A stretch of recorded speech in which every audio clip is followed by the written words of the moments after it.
बिहार में एनडीए की प्रचंड जीत को लेकर लगातार बिहार भाजपा सम्मान समारोह का आयोजन कर रही है। कभी पटना के दीघा विधानसभा क्षेत्र में सम्मान समारोह का आयोजन किया जा रहा है, कभी कमरार विधानसभा क्षेत्र में, तो आज पटना के पटना साहिब विधानसभा क्षेत्र में कार्यकर्ता सम्मान समारोह का आयोजन किया गया। पटना साहिब के विधायक रत्नेश कुशवाहा की अध्यक्षता में पटना के गायघाट स्थित सम्मान समारोह का आयोजन किया गया।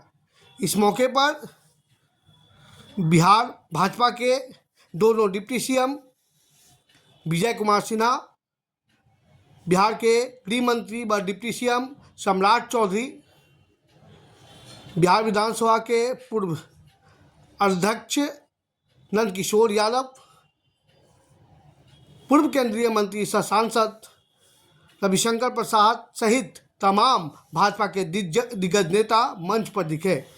इस मौके पर एनडीए की हालिया जीत का जश्न और पार्टी कार्यकर्ताओं के अथक प्रयासों की सराहना करने के लिए यह कार्यक्रम आयोजित किया गया। जैसा कि चुनाव परिणामों में दिखा कि एनडीए ने बिहार में प्रचंड बहुमत हासिल किया है,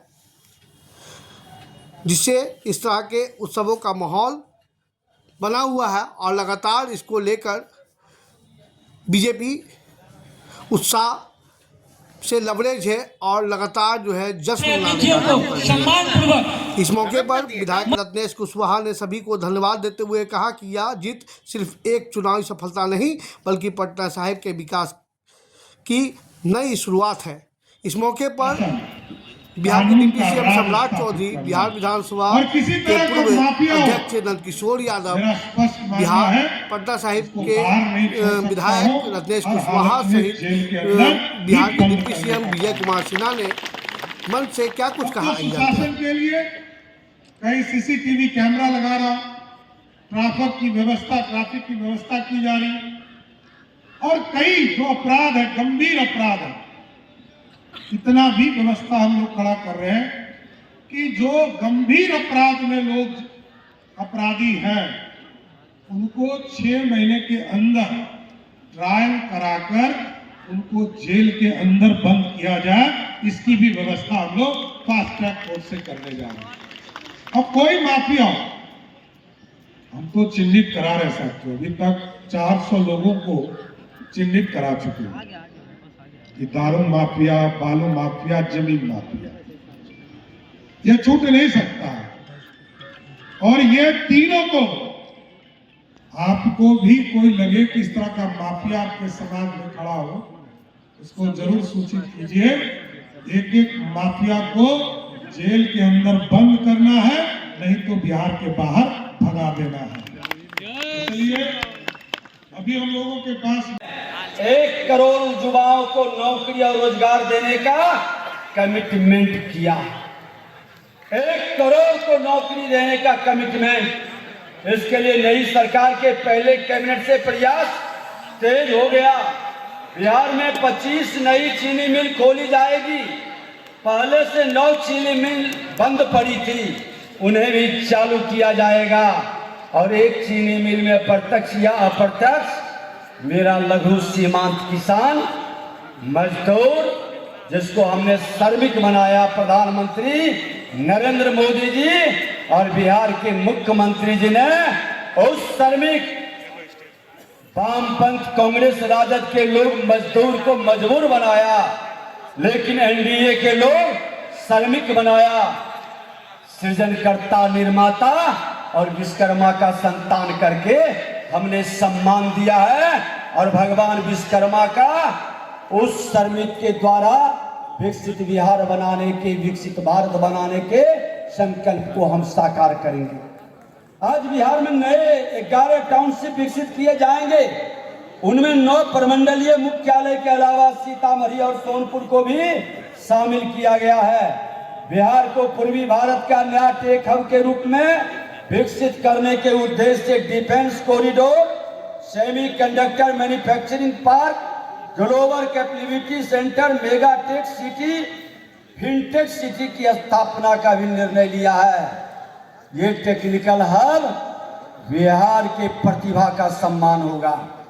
इस ज्ञान विज्ञान की भूमि पर हमारे बच्चे की प्रतिभा का पहला प्लान जो राजद के पीरियड में हुआ था वह प्लान रुकेगा और एनडीए सरकार उस विद्वता को, उस प्लान को रोककर हम अपने ज्ञान के कौशल को बढ़ाएंगे, विकसित बिहार बनाएंगे, प्रधानमंत्री मुख्यमंत्री के सपना को साकार करेंगे।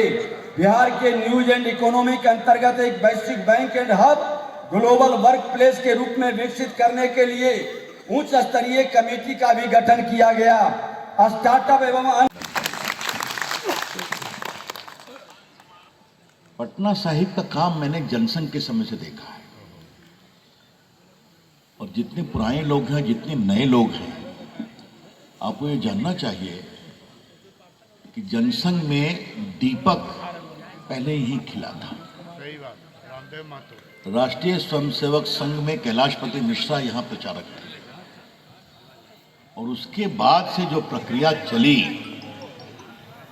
और मेरे मित्र नंदकिशोर यादव जी ने जो यहाँ अगुवाई की विधायक के रूप में, कितनी बार देखिए, पटना साहिब बहुत ही लकी कॉन्स्टिट्यूंसी भी है, जान लीजिए। आप बने विधायक नंदू बाबू,